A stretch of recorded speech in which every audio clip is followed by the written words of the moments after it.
Hello সবাই, আজকে আমরা বানাবো ড্রাগন চিকেন। এখন প্রশ্ন হচ্ছে তো, ড্রাগনটা কোথায়? ড্রাগন আমি বাবা আনতে পারিনি, তবে চিকেন এনেছি আর সাথে এনেছি একটা কড়াই। যদি শেষে আপনার নাক মুখ দিয়ে আগুন বের হয়, সেটাকেই কিন্তু তখন বলবেন ড্রাগনের আসল এন্ট্রি। চলুন চলুন, বেশি দেরি না করে শুরু করে ফেলি। প্রথমেই নিলাম চিকেন, বোনলেস চিকেন নিয়ে নেবেন। এবার শুরু হলো কাটাকুটি। আপনারা তো জানেনই যে কাটাকুটি করতে আমি যে সময় নিয়েছি, মানে দেখে তো বোঝাই যাচ্ছে সেটা একটা গোটা টেলিফিল্ম বানানো হয়ে যেত কিন্তু এটা দিয়ে। কিন্তু কি আর করা যাবে, চিকেন তো একবারই কাটতে হবে না, সরু সরু করে আঙ্গুলের মতো পিস করে চিকেনগুলোকে কেটে নেবেন। বেশি সময় নেবেন না আমার মতো, তাহলে বেকার বেকার এই যে আমার যেরকম ফুটেজটা দেখে আপনারা টাইম পাস করছেন তাই হয়ে যাবে। যাই হোক, খুব তাড়াতাড়ি হয়ে যাবে, এতটাও কঠিন বিষয় নয়, কারণ পিসগুলো বোনলেস পিস, সুতরাং কাটতে বেশি সময় লাগবে না। দেখবেন আঙুলের মতো কাটতে গিয়ে আবার নিজের আঙুলটাই না কেটে ফেলেন, নিজের আঙুল বাঁচিয়ে বাবা তারপরে রান্না বান্না করবেন। এইবার চিকেন কাটা কমপ্লিট, ব্যাস অনেকটা কাজ আপনার উদ্ধার হয়ে গেছে। এবার একটা বাটি নিয়ে নিন, সুন্দর করে চিকেনগুলো ওর মধ্যে দিয়ে দিন, পরিমাণ মতো নুন দিন, আমি 1.5 চামচ দিয়েছি, গরম মশলা গুঁড়োও 1.5 চামচ দিয়েছি, কাশ্মীরি লঙ্কার গুঁড়োও 1.5 চামচ দিয়েছি, আপনারা চাইলে ঝাল লাল লঙ্কার গুঁড়োও দিতে পারেন। এরপর দিয়ে দেবেন হলো গিয়ে গোলমরিচের গুঁড়ো, সেটা 1 চামচ মতো দিয়েছি, 1 চামচ আদা বাটা পড়ে গেল, 1 চামচ রসুন বাটা পড়ে গেল। এরপর দেবো একটা ডিম, ভালো করে একটা ডিমের গোটা অংশটাই দিয়ে দেবেন। এরপর দিয়ে দেবো আমরা কর্নফ্লাওয়ার, 3 চামচ মতো দেবেন, তার বেশি দেওয়ার দরকার নেই। তারপর সোয়া সস দেবো 2 চামচ মতো দেবো, তার বেশি নয় সোয়া সস। এত মশলা দিতে দিতে কি মনে হচ্ছে জানেন, চিকেনটাকে যেন সাজিয়ে একটা মডেল বানিয়ে নেওয়া হবে। এইবার ওটাকে কিন্তু ঢেকে রাখতে হবে। হ্যাঁ, চিকেনটা এখন বিশ্রামে যাবে। আমরা ভাই যেমন ঘুম ছাড়া চলতে পারি না, চিকেনও সেরকম একটু বিশ্রাম চায়। আসলে একে তো ড্রাগন চিকেন বলা হয়, মানে রান্নার আগে একটু যোগাসন, মেডিটেশন, রিল্যাক্সেশন সব দরকার হয় এর। তো আমরা সেটাই করছি, ভালো করে ওকে মিশিয়ে নিচ্ছি, মিশিয়ে একে রিল্যাক্সেশনে পাঠাবো। আসলে চিকেনও ওই ম্যারিনেশনের নামে একটু ঘুমাতে চায়, কি আর করা যাবে বলুন। চলুন ওকে ঘুম পাড়িয়ে এবার বাকি কাজটা ঝটপট করে সেরে ফেলি। চিকেন তো দিব্য ম্যারিনেশনে গিয়ে ঘুমাচ্ছে, আর যত জ্বালা হয়েছে আমার, আপনাদেরকেও ভিডিও দেখাতে হবে আর আমাকেও কাজ করতে হবে, কারণ পেটেও তো সেই খাবারটাই দিয়ে ঘুমাবো না রাতে। চলুন চলুন বাকিটা বলে ফেলি। রসুনগুলোকে নিয়ে নিয়েছি, এক একটা রসুনকে তো আমি এমনভাবে কাটছিলাম যেন মনে হচ্ছে শত্রুর কোনো গোপন অস্ত্র টুকরো করছি। এত রসুন কাটলাম, হাত দিয়ে যেমন বাজে গন্ধ ছাড়ছিল, তেমনই মনে হচ্ছিল পাশের বাড়ির কাকিমা বোধহয় ভাবছে কোনো ভ্যাম্পায়ার তাড়ানোর জন্য আমি প্রস্তুতি নিচ্ছি। যাই হোক, রসুনের পাট তো মিটে গেলে এই ছোটো ছোটো ছোটো ছোটো করে কুচি করে নিতে হবে, আর বেশি কোনো কাজ নেই। এরপর হাতে আসবে লঙ্কা কুচি। লঙ্কা কাটতে কাটতে হাতেই ঝাল উঠে গেল। যদি হাঁচি দিয়ে ক্যামেরা নড়ে যায় তাহলে বুঝবেন লঙ্কার দোষ, আমার নয় কিন্তু। লঙ্কা কেটে মনে হচ্ছে যেন আমি রান্না না, স্পাইসি থ্রিলার সিনেমার একটা শুটিং করতে বসেছি।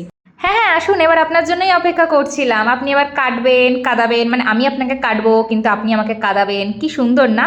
এই সমস্ত কুকের সঙ্গে পেঁয়াজের যে এই সম্পর্ক, একটা একটা ইমোশনাল নাটক চলতে থাকে যেন। পেঁয়াজগুলোকে কুচি কুচি করে কেটে নিয়েছি। ও হ্যাঁ, ক্যাপসিকামটাও কাটতে হবে, যেটা আমি ফুটেজ নিতে ভুলে গেছিলাম, মানে কেটে ফেলেছিলাম কিন্তু ক্যামেরা অন করতে ভুলে গেছিলাম। চলুন, এইটুকুই সবজি কাটাকুটি ছিল, আর বেশি কিছু নেই। এইবার আমাদের যেতে হবে মেন রান্নায়। এতক্ষণ ধরে এত সবজি কাটছি রান্না করে, মনে হচ্ছে যেন কোনো সবজি প্রতিযোগিতায় গেছি। এবার চলুন কড়াইতে গিয়ে এন্ট্রি মারা যাক।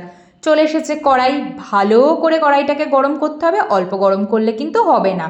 শুরুতে এত অল্প তেল থেকে ভাববেন না যে এইটুকু তেলেই পুরো রান্নাটা হবে, হয়ে যাবে না। টেস্টি খাবার খেতে গেলে একটু বেশি তেল দিতে হয়, তখন ওসব ডায়েটের কথাও মাথায় রাখলে চলে না। এই অল্প তেল দেওয়ার কারণ হচ্ছে, এতে আমি শুরুতে কটা কাজু ভেজে তুলে রেখে দেবো। কাজুগুলো আমাদের লাস্টে কী কাজে লাগবে, কী কাজে লাগবে সেটা পরে দেখতে পারবেন। লাল লাল করে সুন্দর সুন্দর করে কাজুগুলোকে ভেজে একটা বাটিতে সুন্দর করে তুলে রেখে দেবেন আপনারা। হাই ফ্লেমেই পুরো চিকেনটা ভেজে নেবেন, তাতেই দেখবেন বেশ সুন্দর লাল লাল হয়ে গেছে। আর চিকেনগুলো তো কড়াইতে পড়তে পড়তেই বলছে আমরা লাল হয়ে যাচ্ছি, বাঁচাও বাঁচাও। কিন্তু এত দয়ার শরীর তো আমার নয়, ওদেরকে লাল করেই আমি তবে খাবো।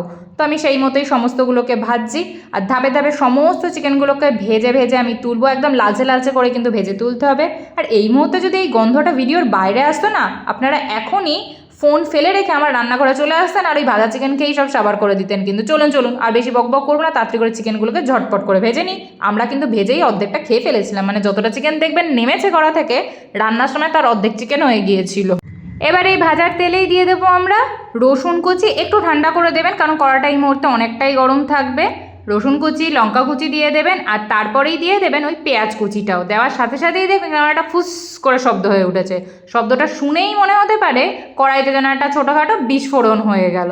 যাই হোক, কী আর করা যাবে বলুন। পুরো জিনিসটাকে ভাজা ভাজা করে নিয়ে একটু বাদে অ্যাড করবো আমরা ক্যাপসিকাম। হ্যাঁ হ্যাঁ, আমি জানি এখানে আসলে লাল, হলুদ, সবুজ বেল পেপার দিলে একদম হোটেল স্টাইল লুক আসতো, কিন্তু ভাই বেল পেপারের দাম দেখে তো আমার মনে হলো এই আমি রান্না করব নাকি লোন নেব, তাই দিলাম ক্যাপসিকাম। বাজেট ফ্রেন্ডলি, একদম সোজা সাপটা। এখন যদি কোনো এনআরআই এই ভিডিও দেখে, সে বলবে আরে বেল পেপার তো আমাদের দেশে আলুর থেকেও সস্তা। তখন আমিও বলবো ভাই ওই দেশে গিয়ে রান্না করে নিন, এখানে তো ক্যাপসিকামের দামে অর্ধেক বেতন উধাও হয়ে যাচ্ছে আমাদের। ও এসবের মাঝে তো বলতেই ভুলে গিয়েছিলাম, ক্যাপসিকামটাকে কিন্তু খুব বেশি সেদ্ধ করবেন না, হালকা ভাজা ভাজা করে নেবেন, কারণ নরম হয়ে গেলে ড্রাগন চিকেনের তখন মেজাজটাই নষ্ট হয়ে যাবে। এবার এর মধ্যে আমাদের মঞ্চে ফিরে আসবে আমাদের হিরো। হ্যাঁ হ্যাঁ, হিরোই বটে, উনি তো আজকে শো স্টপার না আমাদের, ভাজা চিকেন। চলুন ওটাকে এবার এই পুরো মশলাটার মধ্যে ঢুকিয়ে দিই। একদম কড়াইটাকে দেখুন, দেখে আমরা যে সবাই এবার ডিস্কো পার্টি শুরু করে দেবে। সবাই মিলেমিশে গিয়ে বলছে আয় ড্রাগন চিকেন, এরকম করে যেন ড্রাগন চিকেনকে সবাই স্বাগত জানাচ্ছে। চলুন চলুন, মজা না করে এবার চিকেনগুলোকে পুরোটা আমরা দিয়ে দিই, করে ভালোভাবে পুরোটাকে মিশিয়ে নেবো এর একই সাথে। আরে মুশকিল, এত অধৈর্য হলে হয় নাকি? রান্না তো হয়েই এসছে বলছি, এত তাড়াহুড়ো করছেন কেন? আর একটা স্টেপ বাকি আছে, ওই যে আপনার ফ্রিজে যে টমেটো সসটা পড়ে আছে, যান ওটাকে গিয়ে নিয়ে আসুন একটু তাড়াতাড়ি। এনে 3 চামচ মতো টমেটো সস এর মধ্যে সুন্দর করে দিয়ে ভালোভাবে মিশিয়ে নিতে হবে, কিন্তু ওই দিয়ে ছেড়ে দিলে হবে না, ভালো করে মিশিয়ে নেবেন, আর কোনো জল টল অ্যাড করতে লাগবে না। ব্যাস হয়ে গেছে। এর ওপরে এইবারে আপনাকে ছড়াতে হবে তিল। সাদা তিল সবার বাড়িতে থাকে, না থাকলে এটাকে স্কিপও করতে পারেন, এটা সৌন্দর্যতা বৃদ্ধির জন্যই দেওয়া। সাদা তিল দিয়ে দেবেন, একসাথে মিশে মনে হচ্ছে না কড়াইতে যেন একদম রং বেরঙের একটা খেলা হয়ে উঠেছে, ড্রাগন আর চিকেন মিলে যেন হোলি খেলছে একেবারে। বাবা দেখুন কি সুন্দর দেখতে হয়েছে না? ব্যাস আমাদের ড্রাগন চিকেন রেডি। গরম গরম সার্ভ করে ফেলুন, নাহলে পরিবারের লোকজন কিন্তু ড্রাগনে পরিণত হয়ে আগুন ছাড়বে এবারে। আর ভিডিওটা ভালো লাগলে সাবস্ক্রাইব করুন, না হলে ড্রাগন এসে আপনার ফ্রিজে যত চিকেন আছে সব কিন্তু উধাও করে দেবেন, আগে থাকতেই কিন্তু আমি বলে দিয়ে গেলাম। আর হ্যাঁ, লাইক শেয়ার করতেও ভুলবেন না, অবশ্যই করবেন, পাশে থাকবেন, নইলে কিন্তু আমিও রেগে যাবো এরপরে। ও বলা হয়নি তো, লাস্টে কিন্তু ওই যে কাজু, ওটাকেও দিয়ে দেবেন। চলুন আমরা তো গরম গরম খেয়েছি, আপনারাও বানিয়ে খাবেন, আর কমেন্টে কিন্তু আমাকে অবশ্যই জানাবেন কেমন লাগলো। ওকে, আজকের মতো চলি, টাটা বাই বাই, দেখা হচ্ছে পরের দিন আবার নতুন কোনো একটা সুন্দর ভিডিও নিয়ে আপনাদের সাথে।